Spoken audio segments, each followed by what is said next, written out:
This is Channel 2 News, coverage you can count on. We've got this kind of new normal of weather where it's just warmer longer.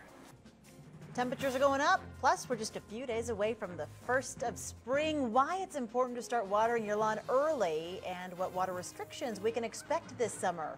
It all tops Channel 2 News at 5:30. Maybe you've noticed landscaping crews are all around town, busy prepping these homes and their lawns for the spring and summer months. Good evening. I'm Kristen Remington. I'm Wendy DeMonte. Thank you for staying with us tonight. Chloe Beardsley tagged along and has some tips on how to keep your property green and healthy. Experts we followed around today say now is a good time to start turning on those sprinklers. The process started a little bit earlier this year because of a dry winter. Because of the warmer weather, we're starting earlier, getting our systems charged up and ready to go. And then the converse side of that is we're extending the season 2 to 3 weeks with watering and with mowing. Stephen Fine with Signature Landscape says this time of year is always the busiest. He's sending crews out to 900 homes right now just to get ready for spring. We tagged along with Caesar Marin, who showed us the ropes. When we winterized it, we took off the filter to allow whatever water to flow out of there. So now we got to make sure it's back on. As far as what type of plants you should water first, we're told right now you want to focus on your trees and your shrubs. They've had a number of months where they haven't gotten a lot of water, so it's kind of bone dry. Grass is the second priority for now. In most places, the lawn looks dead, but Steve says it's just dormant and you don't need to go overboard watering it now. Wait till the beginning of April. Let it go through that process. The grass is a very healthy and resilient plant, so it looks dry and it looks thirsty, but give it a little while. Today, the Truckee Meadows Water Authority Board of Directors decided to approve a drought management plan effective immediately, which requires people to save at least 10% of their water use. Water days will remain the same under the new plan. Tumwa says the restrictions are the same as last summer. The only difference is they are starting at the beginning of the season instead of August, so more water can be saved.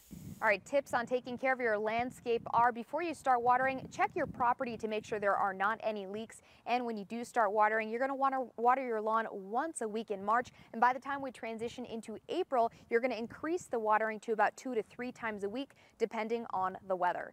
Covering the story, Chloe Beardsley, Channel 2 News.